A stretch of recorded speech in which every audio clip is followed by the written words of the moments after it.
Ready? Hello.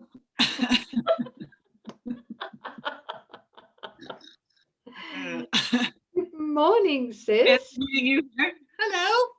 Good morning, family. Thank you for joining us again. Yes. Look, oh, that's beautiful. Yeah, Isn't it? yeah. Thanks, guys. Welcome back. You made it to 133. Yeah, big leap. Yeah, a big leap. Yeah, they're getting deep, aren't they, sis? These are getting pretty meaty. Well, I think it's the next 10 lessons, no, the next 9 lessons or so.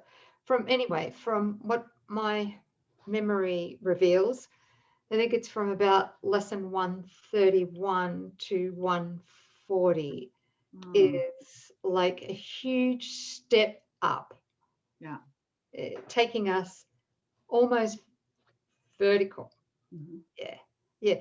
And when we're doing these lessons and we're really into them, we can actually, if we're sensing enough, we can actually feel or sense the what I call G force, meaning the God force, or the vibration behind the lesson. Yeah. And you could feel it reverberating through everything. I have been. Yeah, me too.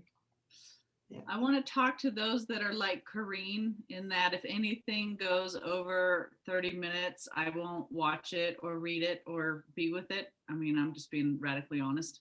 What about the chosen? Oh, well, that's different. I kind of got a crush on the Jesus guy. So yeah, I'll watch that all day long, Anyway. No, I just seeing it. There's like a Facebook post or there's a video. Someone says, "Oh, check it out," and it's more than 20 minutes. I'm usually kind of like, but that's not me. Okay, that's the ego's resistance. And so and I know people pop in and they look at how long these videos are. And so I want to just encourage you that it's totally worth it. That everything that we're sharing and providing, it has to be done here or so-called later, right? You can stave it off, but at some point we must do it. So let's just do it together. Let's really take each one apart and get as much as we can, all the layers. There's lots of rings, lots of offshoots, and Sis and I are so we become animated and excited about it as we're unpacking it with you, because we can feel our minds healing. So it's definitely healing your mind, and you are worth it. So let's lock arms and stay totally undivided and joined as we make our way through these lessons. Will you do that for me, please? Yeah. It helps me. Thank you for that pep talk, sis. That's beautiful. Yeah. Pep, pep, pep, pep, pep. Feeling peppy now? Yes. Good. Yeah, but it's not our resistance. That's my point. Yes, just the ego's resistance. That's right. Ego doing what the ego does. It's not your thinking. Yeah. Okay. Good. You want to read this one, sis? I think you should read it. Okay. Yeah. I will not value what is valueless. Sometimes in teaching, there is a benefit, particularly after you have gone through what seems theoretical and quite remote from what the student has already learned, to bring him back to practical concerns. This we will do today. We will not speak of lofty, world-encompassing ideas, but dwell instead on benefits to you. This is practical, right? Yes, right, because we've been talking about the world, right? Now let's just get back to, mythical me's going, well, what does this have to do with me? Well, here we go. You do not ask too much of life, but far too little. That's a profound statement and so true. I didn't understand that, 15, 20 years ago. Yeah. No. Go on. When you let your mind be drawn to bodily concerns, to things you buy, to eminence as valued by the world, you ask for sorrow, not for happiness. This course does not attempt to take from you the little that you have, It does not try to substitute utopian ideas for satisfactions that the world contains. There are no satisfactions in the world. Ooh, wow. I love that statement. Mm, yes. Yeah. So we're not trying to wrench away real joys and real good and things that really satisfy. We're simply being willing to look at what we thought satisfied. There's something so much greater that we're all entitled to and actually possess. Yeah. Okay. So today we list the real criteria by which to test all things you think you want. Unless they meet these sound requirements, they are not worth desiring at all, for they can but replace what offers more. The laws which govern choice you cannot make, no more than you can make alternatives from which to choose. The choosing you can do, indeed, you must. And it is wise to learn the laws you set in motion when you choose, and what alternatives you choose between. So, just for me, I have a very simple mind. Yeah. Um, at this point, there are only two choices to make. We either choose what is valuable or we choose what is valueless. All right. So, what is valueless is going to harm us Mm-hmm. because, of course, it's an attraction to guilt and self-attack, whatever form it takes. Yeah. And so here he's helping us to become more conscious of what is valuable and what is valueless. In other words, he's giving us some steps for us to do some radical self-inquiry to find out, what is valuable and to recognize what is valuable and what is valueless. Because for most of us, when we begin the course, we have no clue how to differentiate between the valueless and the valuable, right? Yeah. Is that where we're going? Yeah, well, when we start the course, we don't even know that we have a choice. We really think that the world is happening to us, Well, and that's that true. the choice is like between what the ego says is good and what the ego says is bad, and we don't want that. So we're choosing between options out there. Right. But he's saying you guys have a whole nother choice. Did you know? And one is valuable and one is valueless. So now we sit there and go, okay, well, how do I know the difference, right? Because I'm still thinking that car is going to make me happy, or my special relationship is the end all, right? Or more sex, yeah. Oh yeah, lots of sex, chocolate.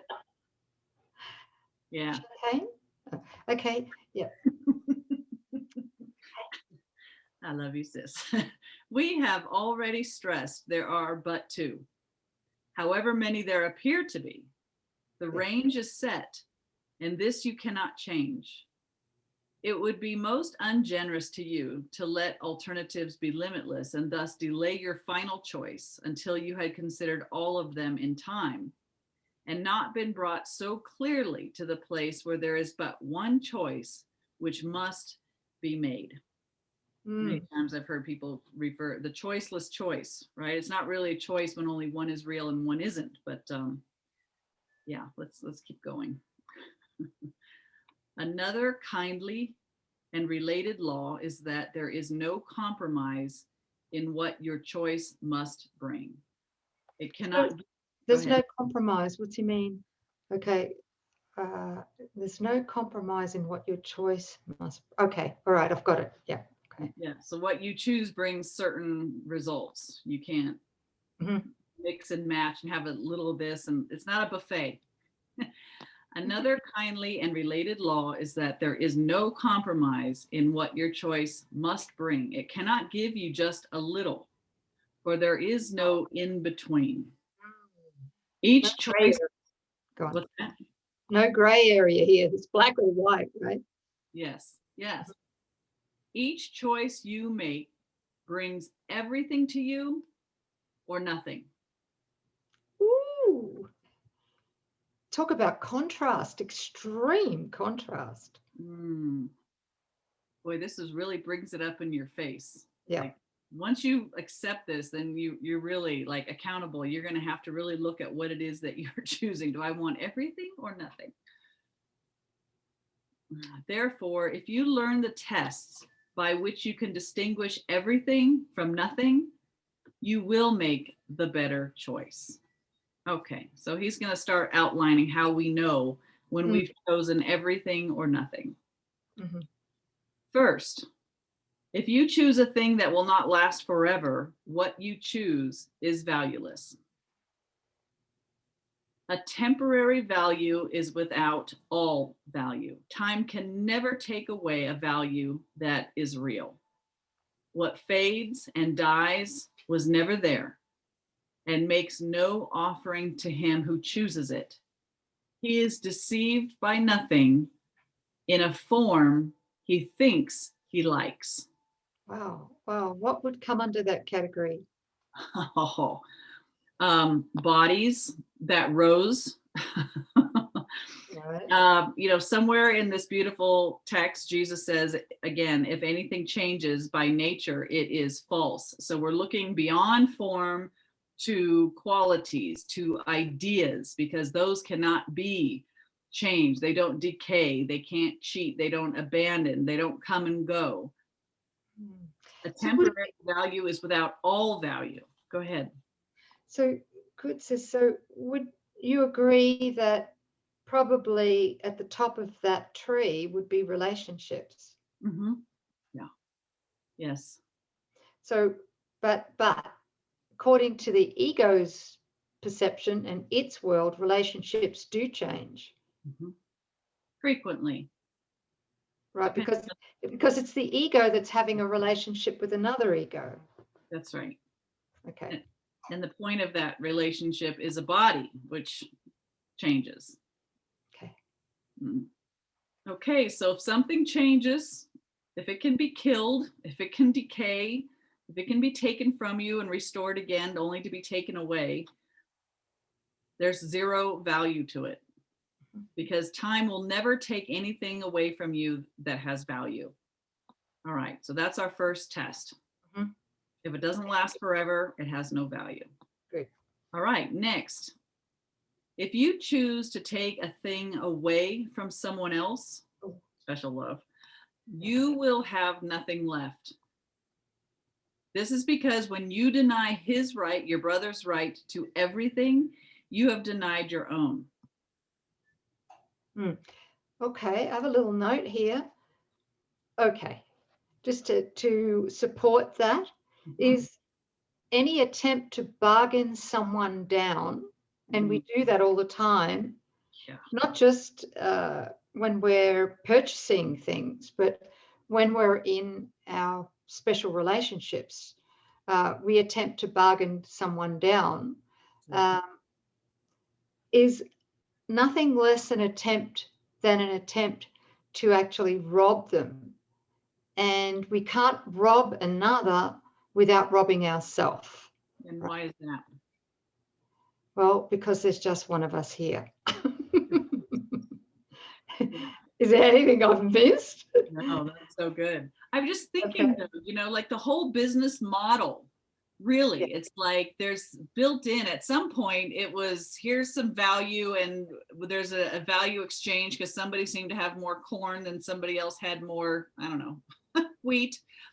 But nowadays it's, puff up the value and overcharge to make a profit, to make others happy. But somewhere in that, there's a knowing that you've taken advantage of somebody, and that instills guilt. And when we do that, we think, oh, I've taken from my brother. I'm somehow at an advantage. He's at a disadvantage. Well, like our sis said, there's one of us here. So what have you just done? You cannot have an advantage. There's no way that you can gain if any of the sonship loses.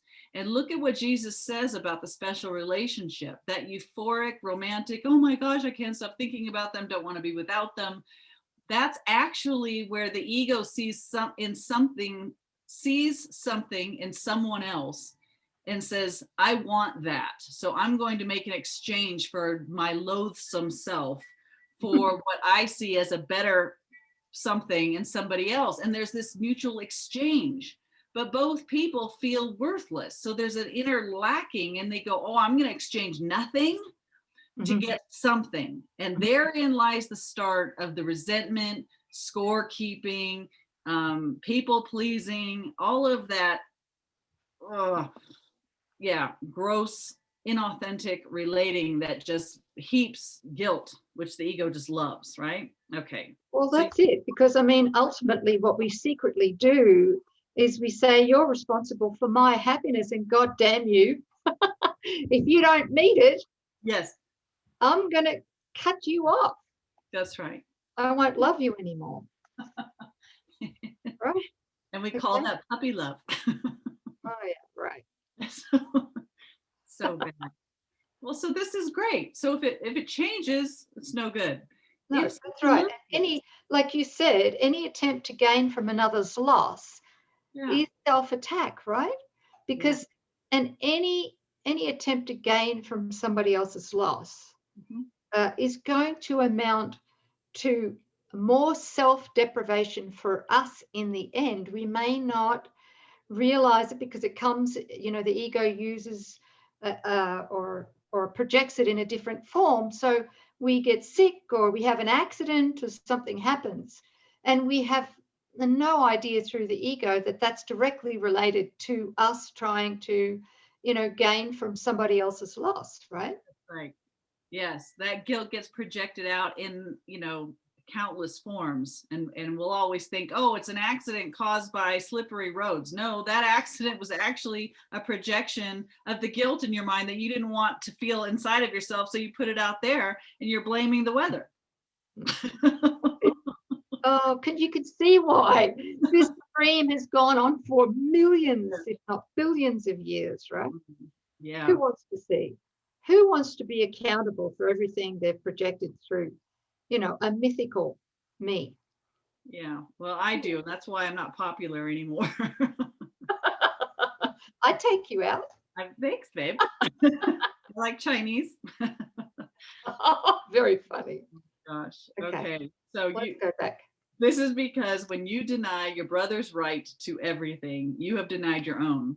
You therefore will not recognize the things you really have, denying they are there. Who seeks to take away has been deceived by the belief that loss can offer gain. Yet loss must offer loss and nothing more. Yeah. When somebody loses, we all lose. When one is blessed, we're all blessed. Yeah. Yeah. That's what Jesus says, do unto others as you would have them do unto you, because he left that part out, but because they are you. He gave me permission. They are you. And, another line too is learn to supply the lack you see in another. In other words, to learn to supply that, which is love. There's a lack of love in the other. We need to supply that lack, supply that love. And as we give that love, as we supply that love, even if it's just a thought, we may not need to say anything about it, just a thought. Well, we're increasing it for them and ourselves, right? So when we hear a call for love, the ego sees it as a call that they need something, and then we check in, well, I have it. Well, what can I barter and gain from it? But Holy Spirit hears a call for love and says, but we are love, so we can give liberally, and it's only to the one self that benefits. Well, yeah. Something that sustained me for more than 20 years or so was learning. I found forgiveness was very difficult for me at first, particularly with those people whom I was convinced were, what would you say, unforgivable? What did you say? I could say a lot, but I'm going to wait for you to give me a nice unforgivable, right? Anyway, that's all gone now, thank God. But back then, I didn't want to forgive them. I didn't want to forgive them. But what helped me a lot learning about this is that there's either an expression of love or there's a call for love. There's nothing else, no matter what is happening. So what helped me during that period was when somebody was calling for love and they were being a total shithead. There you go. Sorry. Oh, okay. It's not very nice. But I would take a deep breath, and then I would go within and ask. This is most of the time, right? Mm-hmm. I would ask myself, and what would love do? Exactly. How would love respond to this call for love?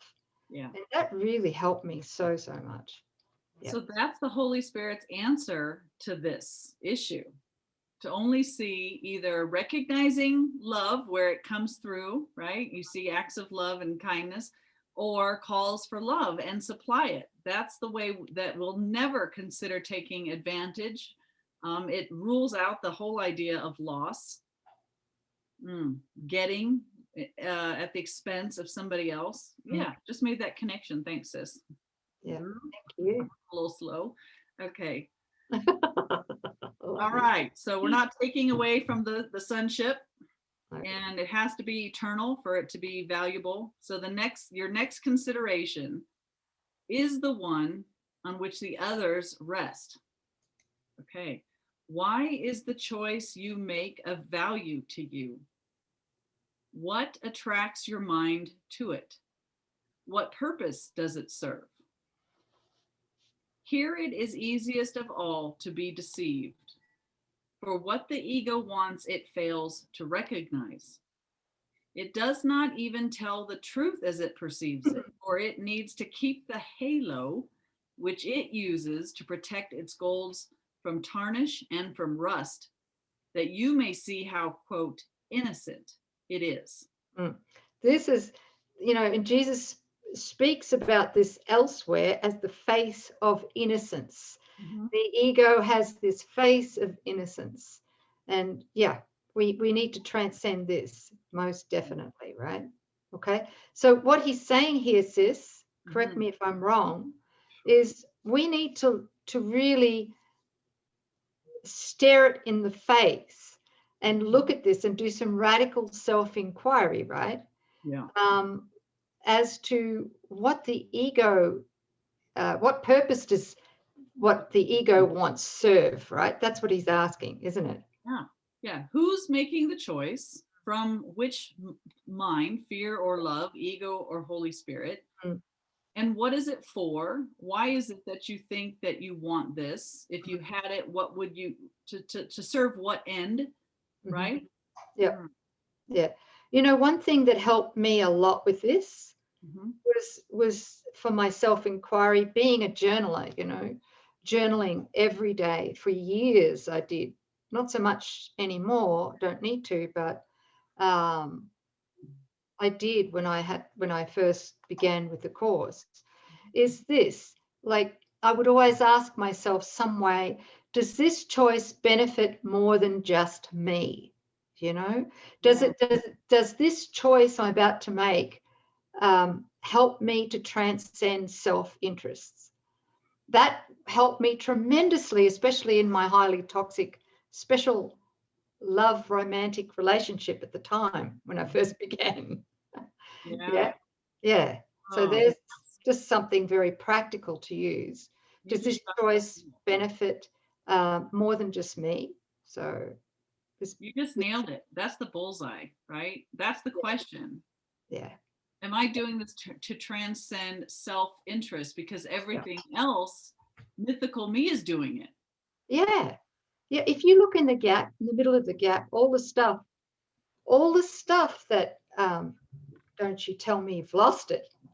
I got it. Oh, I carry this everywhere with me. I'm going to get a tattoo. Oh, what is in the middle?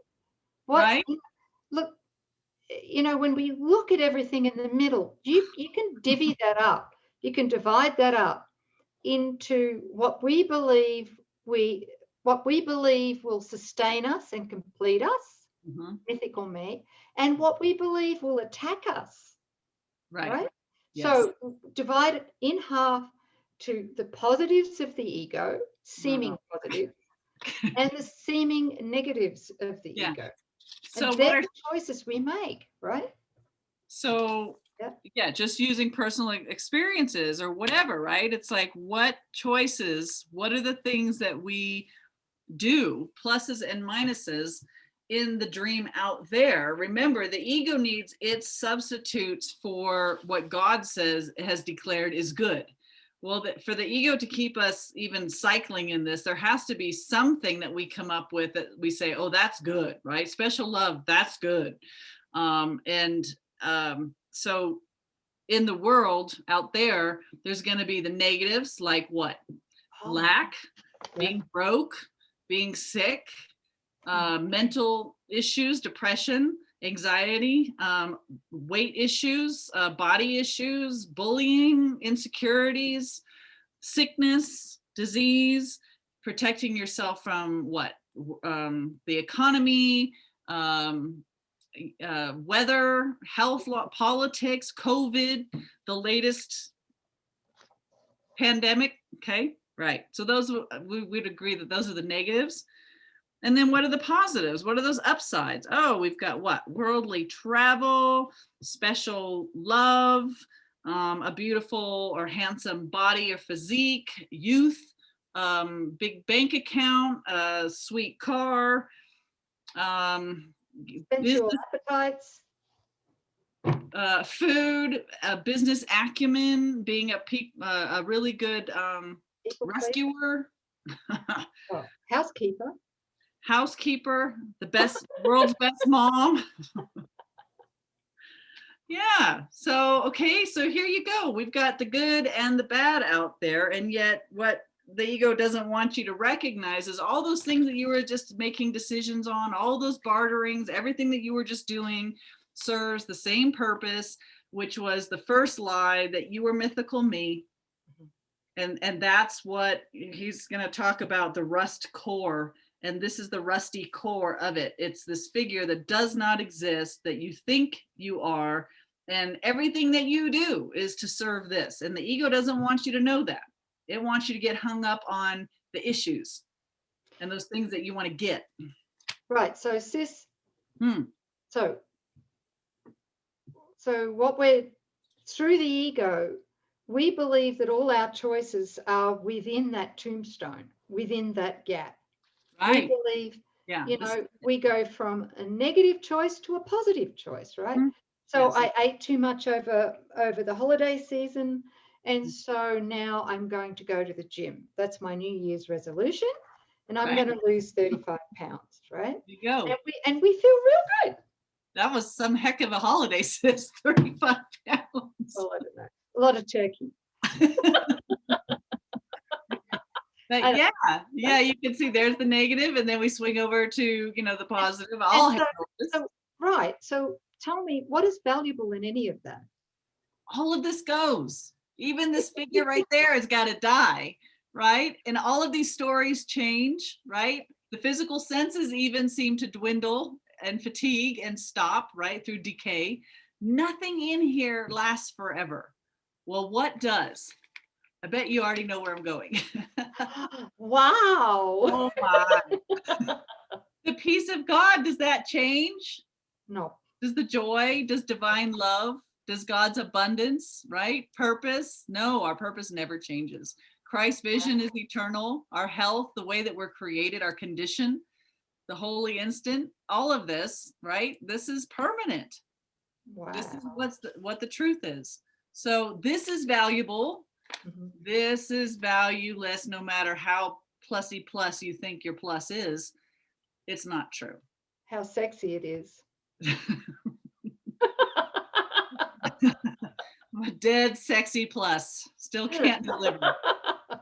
You gotta laugh. Yeah. Well, while you were speaking, something else came in, and I was like, "Well, what is?" So I'm having this internal conversation with the voice. And I'm saying, does this apply? How does this apply? Yes. Okay. So I'm just going to share it, right? Okay. A huge one to take us out of the valueless, which is the gap, and take us into the valuable. So we choose the valuable, is something that we're tempted to do every day through the ego, which is, and I'll just ask this question. and I do, you know, I've really trained myself. I have to say, I've trained myself with this one. This is the question. Will what I'm about to say to this other person increase their guilt or decrease their guilt?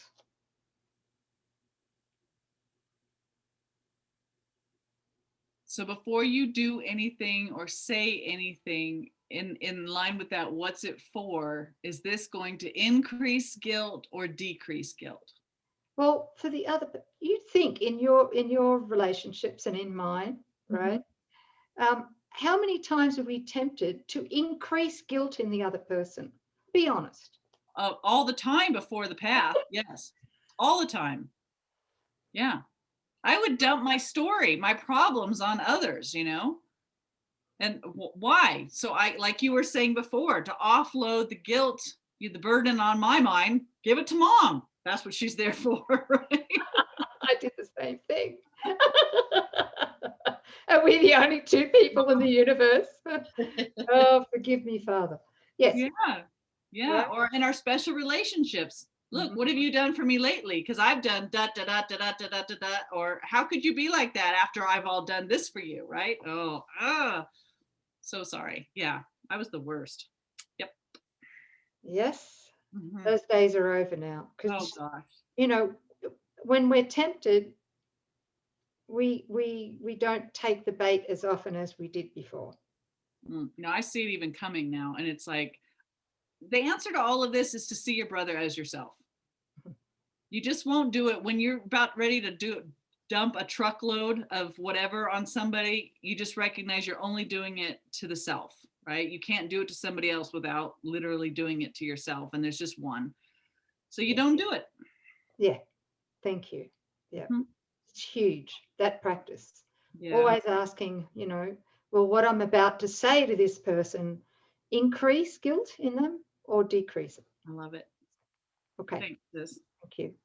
I was laughing when you were coming up with the question. I was watching the I Know Mind and Coreen racing, trying to figure out ahead of time what was Nouk going to say and what's the answer. See, you missed it, didn't you? I started laughing because I saw it right away. I said, oh my Lord. Okay. That's the I Know Mind. Okay, so back to, I'm in paragraph 8 for COA, about almost all the way through. It's yet is its camouflage a thin veneer. Oh, yeah. Got it. Yet is its camouflage a thin veneer, which could deceive but those who are content to be deceived. Yeah, we don't want to know the truth. Let's just look at smoke and mirrors. Its goals are obvious to anyone who cares to look for them. So the ego is not so very complicated once we put it under the microscope with Holy Spirit and going, what is ego? Why am I making this choice? It's really to bolster the first lie that I'm mythical me. And this is exactly what the ego does not want you to look at. Again, it wants you to stay focused out there on unreal problems, and not question the first lie that says that, you know, you're that mythical, the person in the gap. Here is deception doubled. For the one who is deceived will not perceive that he has merely failed to gain. He will believe that he has served the ego's hidden goals. And though he tries to keep its halo clear within his vision, yet must he perceive its tarnished edges and its rusted core. Don't you just love that rusted core? I had to laugh when I read that. Yeah. Just call me Rusted Core from now on. RC. His ineffectual mistakes appear as sins to him because he looks upon the tarnish as his own, the rust a sign of deep unworthiness within himself. Okay, so this is the big lie, right? This is where I'm going to feel really heavy, depressed, without any hope at all, if I'm going to still look at everything and go, well, it's not real, but Coreen is really what I am. This is that positive separation that we keep talking about. We've got to make that separation, recognizing I am not this. This is not who I am. This rusted core and its story is not the child of God. And I am the child of God. So if we're identifying as mythical me, we have this ache, this deep, unsatiated, unsatisfying ache and emptiness within us, deep unworthiness within himself. He who would still preserve the ego's goals and serve them as his own makes no mistakes according to the dictates of his guide. The ego says, hey, this is just life. This is what we do. This guidance teaches it is error to believe that sins are mistakes. For who would suffer for his sins if this were so? Yeah, great question. Yeah. So the ego wants us convinced that we are mythical me, we have separated, we are sin incarnate, and we deserve everything that we get. And it's the will of God. And it's the will of God. That's right. Wow, talk about insanity. Total insanity. Oh my Lord. Oh well. And so we come to the criterion for choice, which is the hardest to believe because its obviousness is overlaid with many levels of obscurity. If you feel any guilt about your choice, you have allowed the ego's goals to come between the real alternatives, and thus you do not realize there are but two.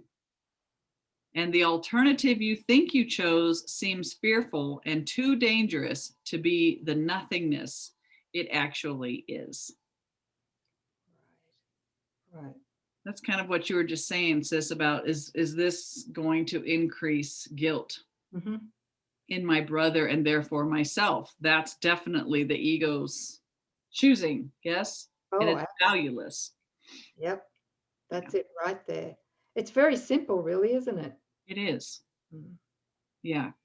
Coreen needs guilt and fear to believe, to keep the belief running that she exists. Yeah.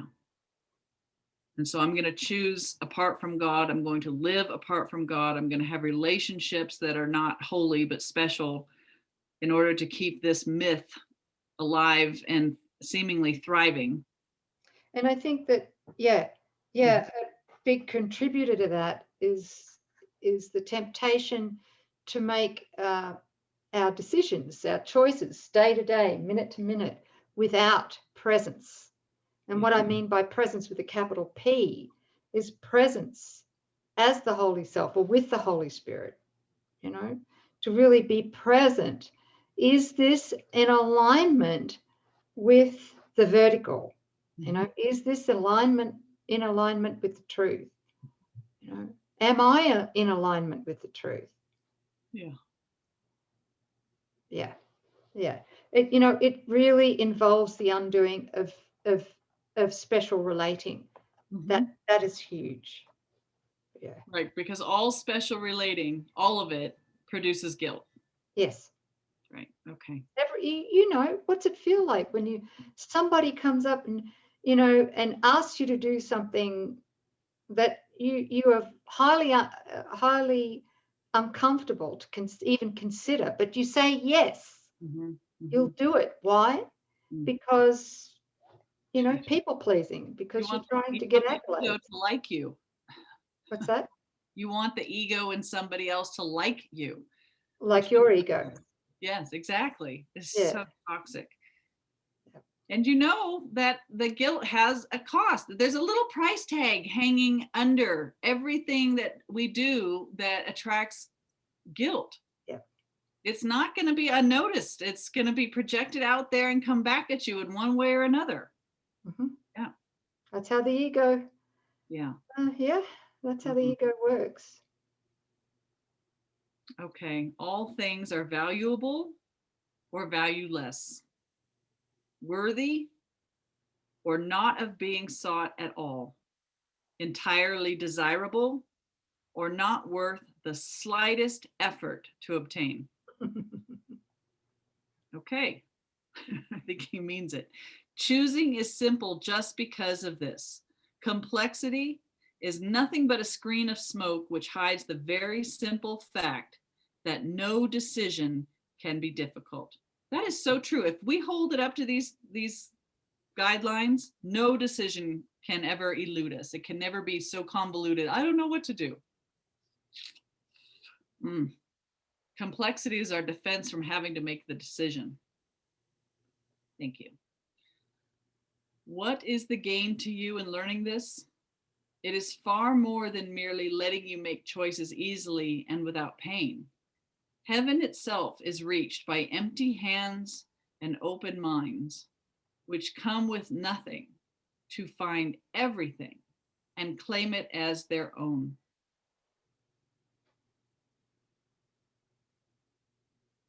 We will attempt to reach this state today with self-deception laid aside and with an honest willingness to value but the truly valuable and the real. That was something that Nouk and I were talking just before we got on here. It's the difference between the valuable and the valueless. And I think, boy, it just comes down to, is it real or not? Is anything real going on or not? And I think at a practical level too, sis, I remember going through a period where I felt tremendous pressure from other people as I was going through this sorting out period. What I mean by sorting out the valuable from the valueless, you know, it wasn't so simple for me at first. I don't think it's very simple for anybody at first. Yeah. And so I think it's really important to have come up with some kind of an immediate response, that a verbal response that we can use when we're feeling pressured by another person to make a decision, right? Particularly in our special relationships, because, you know, the other takes it for granted that we will respond as we have in the past. But now we're going to change that response. We're not going to respond to the valueless, with the valueless anymore. We're going to respond with the valuable. But in order to sync ourselves, you know, in alignment and give ourselves the pause necessary, like a divine pause necessary to be able to, we might need a minute, we might need an hour, we might even need 24 hours, whatever, a week, to find what the valuable is and the meaning the valuable response. So we need to come up with something at a practical level to be able to say to that person without offending them, hopefully. Look, I need to take a pause on this. And for me, this is what I say, I need to feel into it, what the right decision is. Right. And if you could give me that time, I would really appreciate that. That's good. Yes. So there is a way, instead of saying piss off, you stop. You say, old me wanted to say piss off, or the old me wanted to say da da da, you know, or wants to be reactive. But because of this path that I'm on, I need to take a time out for myself because this is so new for me, just to get some clarity. That's it. You don't need them to agree, disagree. It's about you. You're taking ownership for your path and this new practice of you know, the knee-jerk reaction comes up. Hold on a second. That's the ego. It's going to do something for it's going to choose guilt and it's going to choose the valueless. So I want to take a minute and get really clear with him and then come back and say, out of love, I'm taking this time because I don't want to act inauthentically with you. So the Holy Spirit will give you the right words, but always make sure that it's about you and that you don't want to say something that you don't mean. You love this person too much to be inauthentic. Oh, I love that. Love that. Thank you. Takes the defensiveness right out of the equation. So, okay, so we're practicing the pause. Okay, our 2 extended practice periods of 15 minutes will begin with this. I will not value what is valueless. And only what has value do I seek, for only that do I desire to find. And then receive what waits for everyone who reaches unencumbered to the gate of heaven, which swings open as he comes. I love that. Wow.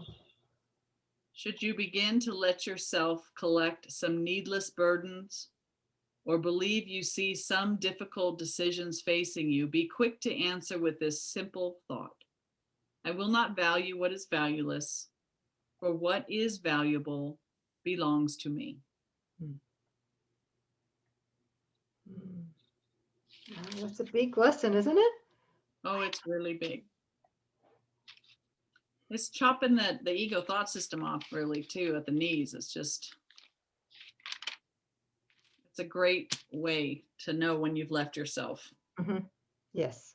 Yeah. Well, thank you, sis, and thank you, beautiful family, for joining us. Yeah. Yeah. Thanks, everybody. See you next time. Bye.